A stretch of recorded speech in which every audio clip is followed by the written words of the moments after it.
আসসালামু আলাইকুম everyone. Serbia visa নিয়ে আসলে অনেক ধরনের কথা হইতেছে। অনেকে জানতে চাইছে ভাই সার্বিয়া ভিসাটা সম্পর্কে একটু কিছু বলেন যে ভিসা হইতেছে কিনা বা কারণ অনেক লোক আসলে আমাদের বাংলাদেশে প্রতারিত হচ্ছে। তো আজকে আমি আপনাদের সাথে আসলে সার্বিয়া ভিসা প্রসেসিং সম্পর্কে কিছু আলোচনা করব যাতে আপনাদের এই বিষয়টা সম্পর্কে একটু পূর্ণাঙ্গ ধারণা হয়।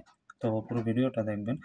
তো গাইস প্রথমে যদি সার্বিয়ার কোনো কোম্পানি আপনার লোকবলের প্রয়োজন হয়, লোকজন নেওয়ার চিন্তা ভাবনা করে, তো প্রথমেই তারা সার্বিয়ার শ্রমশক্তি মন্ত্রণালয়ের কাছে তারা তাদের কতজন লোক লাগবে, কী কী ক্যাটাগরিতে লোক লাগবে সেটার জন্য তারা তাদের কাগজপত্র সাবমিশন করবে। মানে লোক রিক্রুট করার জন্য, জনবল রিক্রুট করার জন্য যত ধরনের কাগজ ডকুমেন্ট আছে ওগুলো তারা সাবমিট করবে এবং তাদের ওই সাবমিশন করার পরে তারা আসলে কোটা পাবে, কতজন লোক আনতে পারবে। তো বিভিন্ন সময় হয় কি যখন বাইরের দেশ থেকে আপনারা লোক রিক্রুট করে তখন এটা শ্রম মন্ত্রণালয়ে অবশ্যই বিল পাস হতে এতজন লোক আসতে পারবে এত বছরে, তখন তারা এটাকে ডিভাইড করে বিভিন্ন কোম্পানির প্রয়োজন অনুসারে, বিভিন্ন ক্যাটাগরির কোম্পানির প্রয়োজন অনুসারে। তো লোকবল আনার জন্য যে কোটাটা মানে যতজন লোক আনতে পারবে সেটা যখন নির্ধারিত হয় তখনই একটি কোম্পানি তারা সার্কুলার দেয় যে এই পজিশনে আমাদের এই কটা লোক লাগবে। তখন তারা নির্ধারণ করে কোন দেশ থেকে লোক আনবে। সাপোজ আমাদের বাংলাদেশ থেকে যদি লোক নেয় তাহলে তার বাংলাদেশের বিভিন্ন এজেন্সির সাথে কথা বলবে, অবশ্যই সরকারি এজেন্সির সাথে কথা বলে ম্যাক্সিমাম সময়। তো এটা করার পরে তারা সার্কুলার দেয় বিভিন্ন ক্যাটাগরিতে। তখন যখন ইন্টারভিউ হওয়ার পরে ইন্টারভিউতে আপনার যারা টিকবে, প্রাথমিক লেভেলে বাছাই পর্বে যারা টিকবে তারা ইন্টারভিউ দিবে। ইন্টারভিউ যারা চূড়ান্তভাবে সিলেক্ট হবে তখন তাদের যে কার্যক্রমগুলা হলো তখন তারা আসলে কী করবে, তারা আসলে কন্ট্রাক্ট লেটার বলেন বা আমাদের বাংলাদেশে অনেকে আসলে ওয়ার্ক পারমিট বলে থাকে যখন ডকুমেন্টগুলো আসে এগুলা। তো অ্যাকচুয়ালি কন্ট্রাক্ট লেটার বা অফার লেটার যেটাই বলি এটা আসবে। এখন এই কন্ট্রাক্ট লেটারটা আসলে কি? এই লেটারটা হলো আপনার আপনি যাওয়ার আগ পর্যন্ত আপনার যত প্রসেসিং আছে, মানে আপনার টিকিট থেকে ধরে আপনার টাকা পয়সা থেকে ধরে তারপর আপনি ওখানে যাবেন, কত ঘন্টা ডিউটি করবেন, খাবার-দাবার, বাসস্থান, ওভারটাইম এভরিথিং।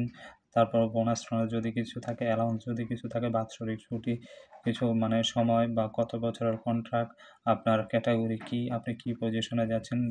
তো স্কিলড ওয়ার্কার হিসেবে গেলে অবশ্যই একটু ভালো বেনিফিট পাওয়া যায়। আর যারা সাধারণ লেবার বা হেল্পার হিসেবে যায় তাদেরটা অবশ্যই স্পেসিফিকভাবে মানে বিবরণ দেওয়া থাকে। তখনই যে ক্যান্ডিডেট আসলে সিলেক্ট হয়েছে তারা ওইসব সব কিছু বিবেচনা করে তারা সিগনেচার করে, মানে তারা অ্যাকসেপ্ট করছে এবং পরবর্তী স্টেপ ওয়াইজ তারা আসলে অগ্রসর হয়। তো এই হলো আপনাদের কন্ট্রাক্ট লেটার না পাওয়া পর্যন্ত আপনারা যখন টাকা পয়সা দেন আপনার প্রথম ভুলটা এই করেন, কোন কোম্পানিতে যাচ্ছেন এটাও জানেন না, ইভেন কন্ট্রাক্ট লেটারও পাচ্ছে না, বাট বলতেছে, দালাল বলতেছে, এজেন্সি বলতেছে অনলাইন হয়ে গেছে, এটা হয়েছে, সেটা হয়েছে, আদৌ কিছু হয়নি। ঠিক আছে? তো এই হলো প্রসেসটা, প্রথম প্রসেস। প্রথম এই কন্ট্রাক্ট লেটার সাইন করার পরে এটা আবার কোম্পানির কাছে যাবে। যেটা কিছু, কিছু কোম্পানি আছে ডিরেক্টলি আপনার কাগজ আপনি যেটা অরিজিনাল সাইন করছেন এটা যে DHL করে ওই কোম্পানিতে পাঠানো হয়। আর কিছু, কিছু কোম্পানি আপনার মেইলের মাধ্যমে সবকিছু করে। বাস ঠিক আছে, এটা কোম্পানির উপর ডিপেন্ড করে তাদের পলিসি যেরকম।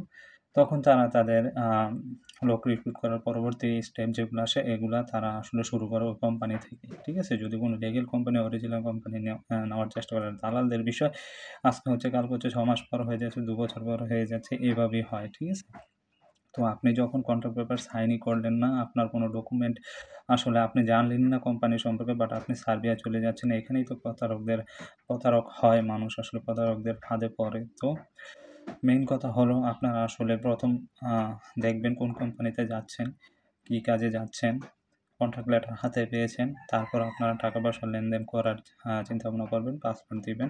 অবশ্য অনেকে বলে পাসপোর্ট আগে নিয়ে রাখে, এটা সেটা। পাসপোর্ট কিন্তু ভিসার জন্য আগে মানে কোম্পানির সাথে প্রথম পর্যায়ে যে স্টপের কাজগুলো আছে এগুলো করার জন্য অ্যাকচুয়ালি পাসপোর্ট লাগে না। আপনার পাসপোর্টের ফটোকপি অনলাইন করে আপনার মেল করে দিলে সব কিছু হয়। ঠিক আছে? তো দালালদের প্রথম ফাঁদি হলো পাসপোর্ট হাতে দাও, ৳1,00,000 সিকিউরিটি মানি দাও, এটাই। ঠিক আছে? আপনাকে আটকালো, ঠিক আছে, 2-3 বছর ঘুরে আপনাকে পরে যা দেওয়ার দিয়ে দিবে। ঠিক আছে? তো গাইস, আশা করি আপনারা বুঝতে পারছেন। তো আমি তো বললাম এখন পর্যন্ত কন্ট্রাক্ট লেটারটা ওই দেশে যাওয়ার পরে যখন কোম্পানি আপনার আ সব প্রসেসিং করবে। প্রসেসিং করার পরে তারা ভিসা ইস্যু করবে। ভিসা ইস্যু করার জন্য আপনার একটা অফার লেটার আসবে আপনার সার্বিয়ান এমবাসি যেখানে ওখানে। কারণ ভিসার জন্য ওই কোম্পানি থেকে আপনার এমবাসিতে ডাইরেক্ট একটা লেটার লাগে। তো ওই লেটারটা পাওয়ার পর আপনারা যখন যাবেন আপনাদের ভিসা স্টাম্পিং হবে। ভিসা স্টাম্পিং হওয়ার পর কোম্পানি যদি আপনাদের নিজ খরচে নিয়ে যায় অবশ্যই তারা টিকেটের ব্যবস্থা করবে। আর যদি টিকেটের বিষয়ে কোম্পানির ব্যক্তিদের আসলে যারা যাবে তাদের ওপর এটা হ্যান্ডওভার করে। অবশ্যই এটা কন্ট্রাক্ট লেটারে অবশ্যই আগেই উল্লেখ থাকে। তো এটা আগেই বুঝতে পারবেন। তো আপনাদের টিকেট কাটার একটা সময় দিবে, কবে, কোথায় যাবেন, কে রিসিভ করবে, সর্বোপরি সব ধরনের ডিটেলস আপনাদের আগেই দেওয়া থাকবে। ঠিক আছে? এই না যে এই দেশ ঘুরে, ওই দেশ ঘুরে, এই দেশ ঘুরে ৩-৪ টা দেশ ঘুরে আপনারা যাবেন। তো মানে এখানে কতদিন থাকবেন, ওখানে কতদিন থাকবেন, এগুলা মানে হলো আপনার দালালদের প্রতারণার ফাঁদ। ঠিক আছে? তো আপনারা আশা করি এসব প্রতারণা থেকে বেঁচে থাকবেন। আর কোনো কিছু জানার থাকলে অবশ্যই কমেন্ট বক্সে জানাবেন আমাকে, কমেন্ট করবেন। আপনাদের কমেন্টের আনসার দেবো আমি ইনশাআল্লাহ। কারণ আমি এখন দেশে আছি, এখন একটু ফ্রি আছি। আরও ১ মাস আছি দেশে ইনশাআল্লাহ। সবাই দোয়া করবেন। আসসালামু আলাইকুম।